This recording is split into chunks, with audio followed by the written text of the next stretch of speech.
พูดเรื่องหน่อยเจ้าภาพเขาสร้างซุ้มประตูอาโยมเขาก็มาพูดยายคิมกับยายซับว่าพวกเราเคยโกรธกันเรา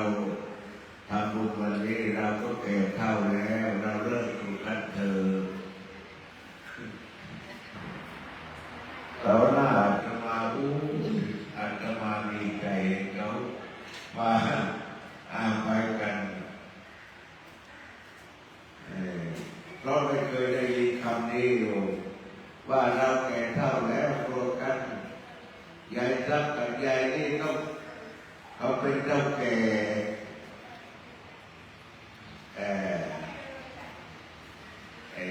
ให้กู้เป็นเงินแล้วก็เอาเป็นข้าวเปลือกนะเวลาเขาจะไปเก็บก็ไปแยกกันโกยเอาไปเอาข้าวเปลือกเขาต่อยกันก็อภัยอาจจะมาได้แล้วได้บุญเยอะวันนี้ก็ได้บุญเยอะบุญไม่ใช่จะเงินจะอะไรหรอกได้บุญเพราะได้คุ้นเคยกับญาติโยมได้ญาติเพิ่มขึ้นญาติไม่ใช่ใช้ด้วยแต่มีความคุ้นเคยกันความคุ้นเคยเป็นญาติอย่างนี้เพราะฉะนั้นไปเจออาตมาที่ไหนก็ทักทายเด้อโยมเด้ออย่ามีโอกาสอาตมาจำโยมไม่ได้ต้องตาไม่ดีแล้วว่าฟังไปแล้วแก่เกินอายุ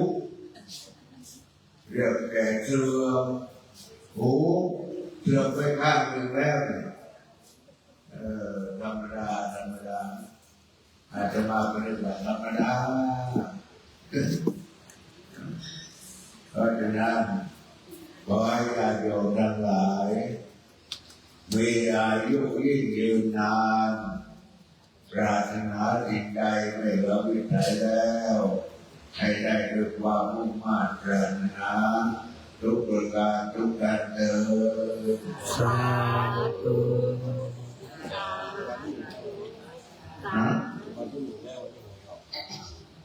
แล้วแต่